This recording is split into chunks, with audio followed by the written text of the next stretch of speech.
Average fuel consumption 19.9। আর ওই সুইচটাই যদি আমি আপ করে দেই, ঠিক আছে, তাহলে দেখবে ভিউটা চেঞ্জ হয়ে ইয়েলো হয়ে যাচ্ছে। আর বসে পড়লে পা তো এরকমই একদম। একটা বড় ট্রাক যাচ্ছে, যাচ্ছি না, ফাঁকা দিচ্ছে না, জায়গা দিচ্ছে না, তুমি বেরোতে পারছো না। এটা যারা রাস্তায় বেরোয় তারাই বুঝবে, যারা শুধু ঘরে বসে থাকে তারা বুঝবে না। বলবো যারা টুরিং পারপাসে নিচ্ছ, always saddle stay, top rack.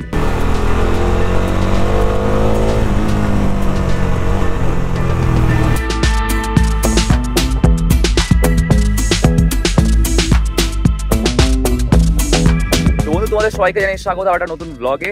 আজকে আমি রয়েছি ইকো পার্কের কাছাকাছি, রাম মন্দিরের ঠিক পিছন দিকটাতে। আমার সঙ্গে রয়েছে শুভজিৎ। তো আজকের ব্লগেতে আমি তোমাদের সঙ্গে শেয়ার করব বাজাজ ডমিনার 400 এর কি কি অ্যাক্সেসরিজ রয়েছে আর তার ওনারশিপ রিভিউ। সবার আগে ভাই, কতদিন হলো বাইকটা?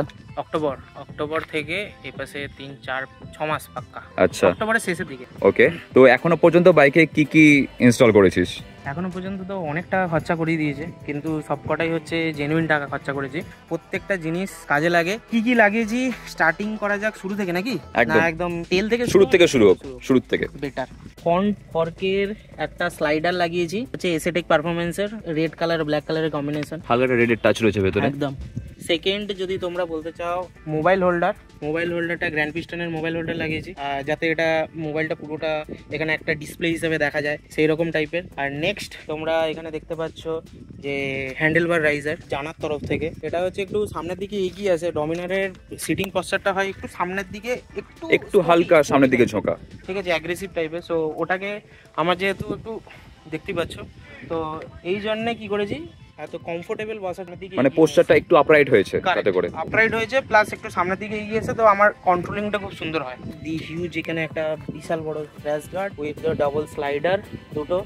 অলদো স্লাইডার দুটো কিন্তু ফাইবারের, কিন্তু ফাইবারটা হার্ড ম্যাটেরিয়াল। আমার এখানে একবার আমার পড়ে গেছিল, কিন্তু সাপোর্ট করে যে স্লাইডারটা ছিল বলে খুব ভালো, পুরোপুরি বাঁচিয়ে দিয়েছে গাড়িটাকে, ফুল বাঁচিয়ে দিয়েছে। এক জায়গা কোনো জায়গায় টাচ হয়নি, জাস্ট এখানে দুটোতে। আর তারপরে এখানে দেখতে হচ্ছে এটা একটা জেরিক্যান হোল্ডার। সেটা হচ্ছে জেরিক্যানটা নেই, শুধু হোল্ডারটা আমি লাগিয়েছি। এটাও স্পেশাল করে বানানো, নর্মালি দুটো পিন দিয়ে এরকম ফুটো করে যে জায়গাটা লাগাতে সেটা নয়। এটা ছাড়াও লাগিয়েছি হচ্ছে এপাশে দেখতে পাচ্ছ একটা 60 ওয়াটের ফোকাস লাইট। এটা ফোকাস লাইট, ঠিক আছে, এখানে জাস্ট কন্টিনিউয়াসলি ঝুলে থাকার জন্য, বা যখন গাড়ি হাই স্পিডে চলছে জাস্ট রোড ভিজিবল করার জন্য শুধু এইটা, ঠিক আছে। তারপরেও যদি দেখছো ওপরে দেখতে পাচ্ছ একটা 60 ওয়াটের, এখানেও একটা এইচজি ফগ ল্যাম্প। তো এই ফগ ল্যাম্পটার একটা কারুকার্য আলাদাভাবে করা আছে, সেটা আমি একটু পরে বলছি। বাই দ্য ওয়ে, এখানে দেখছো নরমাল এটা 60 ওয়াটের যেটা এলইডি ল্যাম্প হয়, এইচজি ল্যাম্প। আচ্ছা, আমাকে একটা ছোট্ট জিনিস বল, এই যে দুখানা লাইট সেটআপ করা রয়েছে, এতে কি আলাদা করে হারনেস বা রিলে কিছু ইনস্টল করেছিস? একদম, উপরেরটাই হচ্ছে 3খানা রিলে, ঠিক আছে। এটা কত ওয়াটের?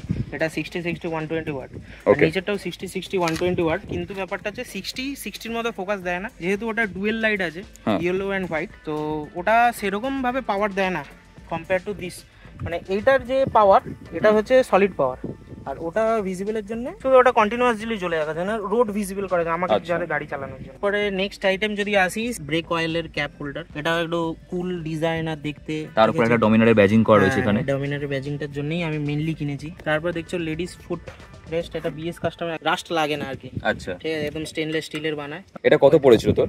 এটা আমার 1400 পড়েছিল। 1400? এটা কি বোথ সাইড? এর saddle stay with top rack, ঠিক আছে, মানে পুরো সেটটা?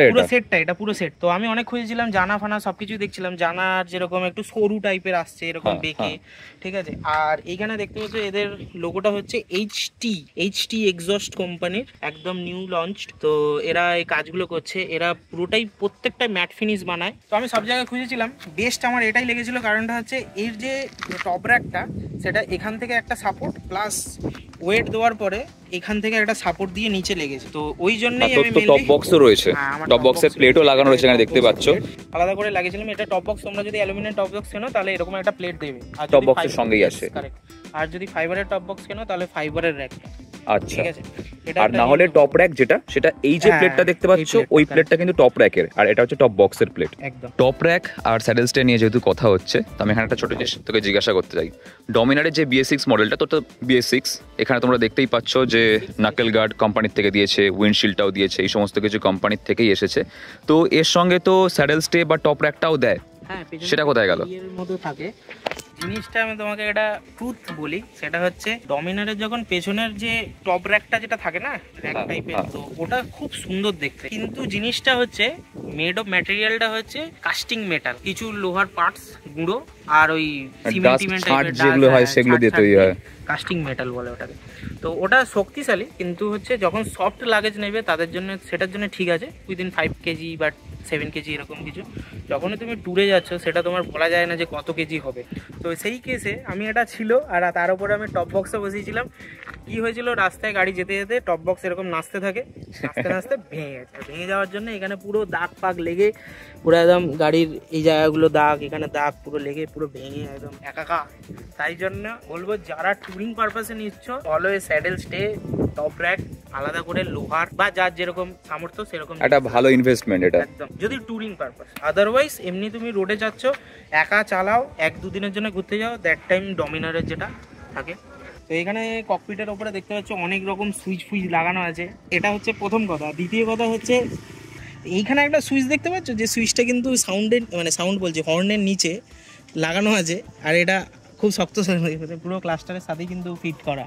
মানে তোমরা জাস্ট দেখো সুইচ ধরে না হলে হ্যান্ডেল নড়বে, কিন্তু সুইচ নড়বে না, সুইচ নড়বে না, এরকম ভাবেই বানানো। আর এটা পুরোই এই যে পুরো জিনিসটা এটাকে ড্রিল করে ভেতর থেকে এর সাথে পুরো সেট করা হয়েছে। তো এটা প্রবলেম হয়নি না, কানেকশনের কোনো প্রবলেম হয়নি। প্রথমবার একবার শর্ট হয়ে গেছিল, তো তারপরে ওটাকে খুলে আবার ঠিক করা হয়েছে, এখন পুরো একদম ফুল প্রুফ।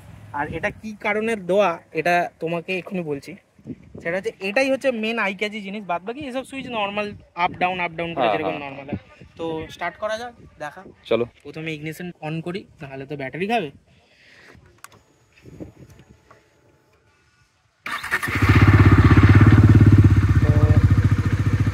সাউন্ডখানা খাসা ভাই, এই হচ্ছে ডমিনার, ডবল যা আওয়াজ literally. By the way 8 KG কা কামাল। এবার এই যে সুইচ দেখছো, নর্মাল প্রথম থেকে সুইচ স্টার্ট করি। এখন ফার্স্ট যে সুইচটা হচ্ছে এরকম ডাউন করলে, এই যে সিঙ্গেল এটা, তাহলে দেখতে পাবে যে লেগ গার্ডের নিচে যে লাইটটা জ্বলছে সেই লাইটটা এখন জ্বলছে, ঠিক আছে। আর ওই সুইচটাই যদি আমি আপ করে দিই, ঠিক আছে, তাহলে দেখবে ভিউটা চেঞ্জ হয়ে ইয়েলো হয়ে যাচ্ছে। এটাই বলছিলাম রোড প্রেজেন্স, মানে কন্টিনিউয়াস গাড়ি হাই স্পিডে ছোটার সময় রোডে কি কি আছে সেটা দেখার জন্য এইটা।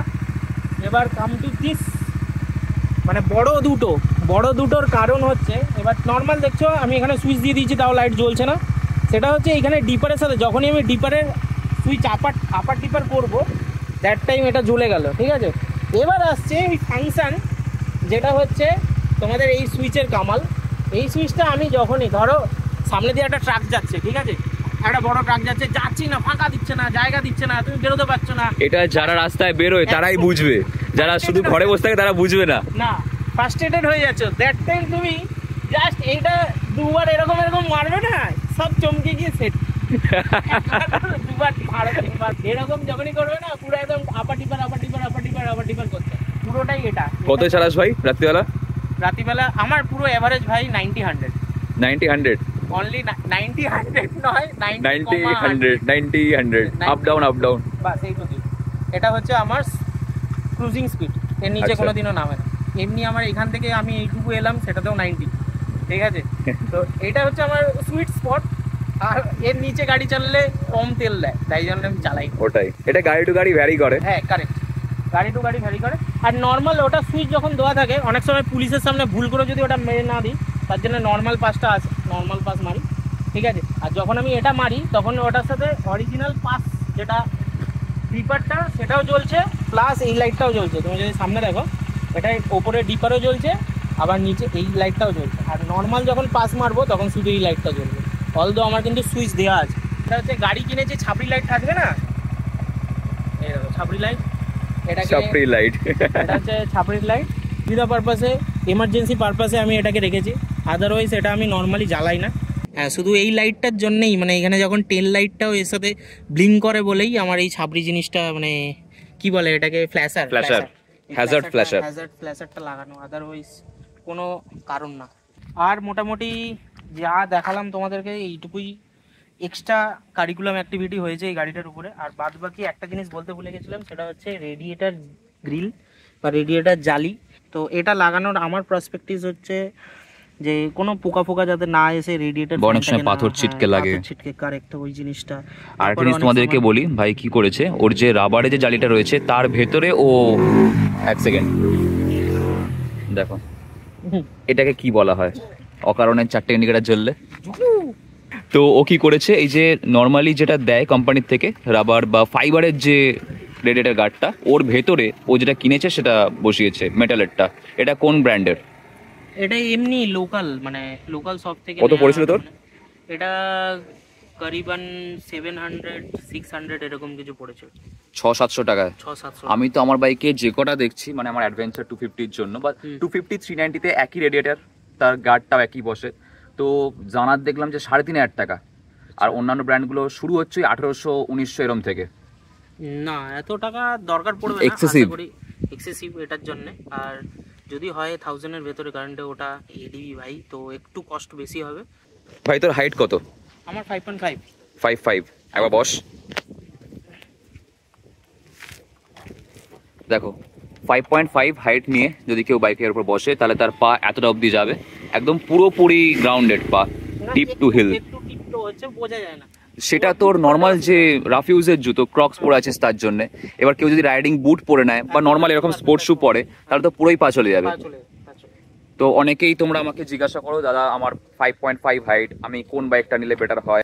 বাকি আমার হচ্ছে 5.8, আমি বসছি ডমিনারে, দেখো কতটা পাওয়া যায়। মানে আমি যদি দাঁড়িয়েও থাকি, কারণ আমি পুরোপুরি দাঁড়িয়ে রয়েছি বাইকে, ঠিক আছে, আর বসে পড়লে পা তো এরকমই একদম, মানে পুরোপুরি গ্রাউন্ডেড বলতে পারো। আমি এর আগের দিন যখন চালিয়ে দেখিয়েছিলাম তখন তো তোমাদেরকে বলেছিলাম যে আমার যেই ধারণাটা যে ডমিনারটা ভীষণ ভারী গাড়ি, এটা ভুল প্রমাণিত হয়েছে ওর বাইকটা চালানোর পর। এর আগের দিন টপ বক্স লাগানো ছিল, মানে টপ বক্স লাগালে অনেকের মনে হয় যে আরও বেশি ভারী হয়ে যাবে, পেছন দিকটা আরও বেশি লোডেড হয়ে যাবে, কিন্তু সেই জিনিসটা একদমই নয়। আজকে আমি বসে আছি, ব্যাকটা আমি এরকমও করি, মালুমই হচ্ছে না, তো কিছু মনেই হয় না। ফার্স্ট ডে অ্যাডভেঞ্চারও চালিয়েছি, তাতেও আমার ওয়েটটা মনে হচ্ছে না সামনে বড্ড বেশি, কিন্তু এটাতে মনে হচ্ছে না। ওয়েটটা ভীষণভাবে ডিস্ট্রিবিউটেড হতে পারে, যে তুই এই সমস্তগুলো লাগিয়ে, হ্যাঁ এটা আগে পেছনের জন্য হয়ে গেছে হয়তো, ব্যাপারটা অ্যাডজাস্ট হয়ে গেছে। আর একটা কথা বলছিলাম, সেটা হচ্ছে লোকের পারপাসের উপর ডিপেন্ড করে গাড়ি কেনা উচিত। আমার যেরকম পারপাসটা ছিল, গাড়ির পেছনে থাকবে অনেক লোড, ঠিক আছে, আমি পুরো লোড নিয়ে যাব, তার জন্য সামনের দিকে লঙে আর আমার গাড়ি কেনার ইচ্ছা ছিল যে আমি লঙে চালাবো। আর তাই জন্যই আমার গাড়িটা সামনের দিকের ওয়েট যাতে বেশি হয় সেটা আমি দেখেই নিয়েছি। তো পেছনে যখন ওয়েট দেবো, সামনে ওয়েট পেছনে অ্যাডজাস্ট হয়ে যাবে। পেছনের ব্রেকের উপরে অনেক কারুকার্য করা হয়েছে। আমার কারুকার্য মানে অনেক সময় আমি যখন খুব গাড়ি হাই স্পিডে চালানোর পর 145 বা 150-তে গাড়ি যখন চলে, দ্যাট টাইম না পেছনের ব্রেকটা লাগতে চায় না, পেছনের ব্রেকে গাড়ি স্লো হয়, পেছনের ব্রেকে গাড়ি কখনো থামে না, ঠিক আছে, এটা অনেকজনকে বলতে শুনেছি। চলো তোমাদেরকে দেখাই যে ডমিনার 400-এর ফিলটা কেমন আসে। গিয়ার পজিশন ইন্ডিকেটার এখানে রয়েছে, এছাড়া টাইম দেখাচ্ছে 8টা 33 বাজে। এখানে অ্যাভারেজ ফুয়েল কনজাম্পশন 19.9, দেখো 19 বা 18 রেঞ্জ দিচ্ছে এখনও পর্যন্ত। লোকাল রাস্তায় চলেছে তো একটু কম দেখাবি অবশ্যই।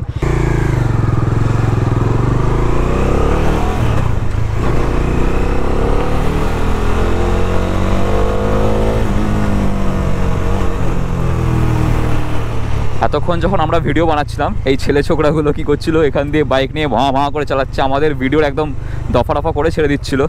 তো এখন যখন আমি ওদের সামনে দিয়ে গেলাম এরমভাবে, ওরা হালকা করে চমকে গেছে। বাকি লাইটের থ্রোটা তোমাদেরকে দেখাই। এই হচ্ছে ডমিনারের হাই বিম, সামনেটা পুরো অন্ধকার, এখানে হাই বিমটা খানিকটা এরকম লাগছে, আর লো বিমটা তোমাদেরকে দেখাই। এই দেখো, এটা হচ্ছে নর্মাল বেসিক যে লাইটটা ডমিনারের কোম্পানির সঙ্গে যেটা এসছে এলইডি লাইট, সেটা। থ্রোটা কিন্তু বেশ ভালো। চলো একটা রাউন্ড ঘুরিয়ে নিয়ে আমরা আবার যাই।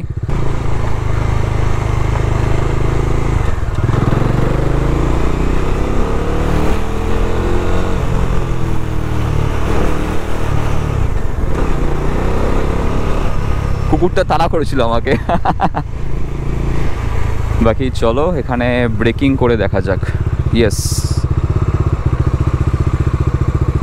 আমি ডান হাতের ব্রেক মারিনি, ডান হাতের ব্রেক ছুঁইনি, আমি পুরোটা দাঁড়ালাম পেছনের ব্রেকে। তার আগে তোমাদের একটা জিনিস বলি, ও ক্যামেরা ধরেছে দেখো, একদিকে ওর ব্লগ চলছে, একদিকে আমার ব্লগ চলছে, দুটো একসঙ্গে, নাইস ট্রিক। তো ঠিক আছে চলো বাইকটা সাইড করি, তারপর ভাই কি বলছে সেটাও শোনা যাক। বাই দ্য ওয়ে অর্পণ, হেভি লাগছে কিন্তু তোকে। বলছিস? তো তোমরা কমেন্টে জানাও আমাকে কেমন লাগছে ডমিনারে বসলে।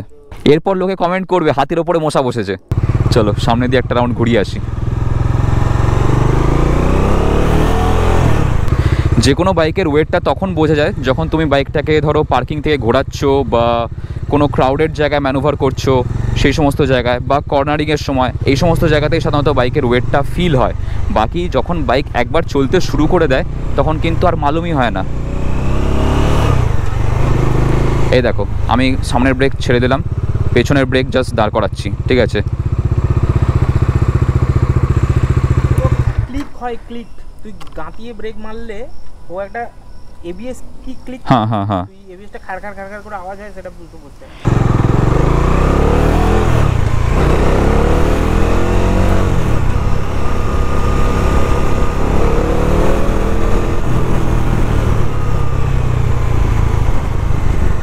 তো চলো আরেকবার ব্রেকিংটা টেস্ট করে দেখা যাক।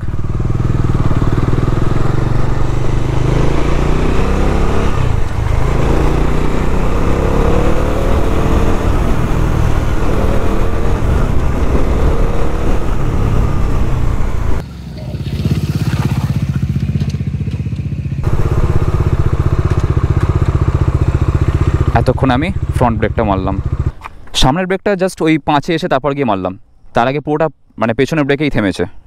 তো বাইকে বসে বাইকে কেমন ফিল আসছে বা কী কী জিনিস ও ইনস্টল করেছে, তার দাম কত আর কোথার থেকে নিয়েছে সেগুলো তোমাদের সঙ্গে শেয়ার করলাম।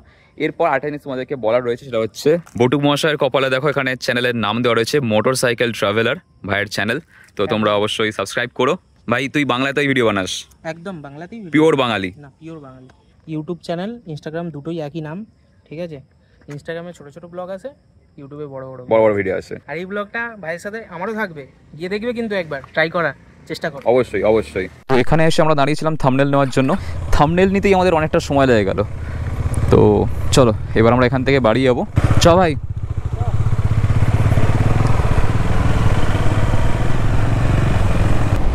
আজকে এই ভিডিওর মাধ্যমে তোমাদের সঙ্গে শেয়ার করলাম শুভজিৎ ও ডমিনার 400-এ কী কী আপগ্রেড করেছে বা কী কী ইনস্টল করেছে, কোন কোন জিনিসে কী ও খরচাপাতি করেছে না করেছে সমস্তটা।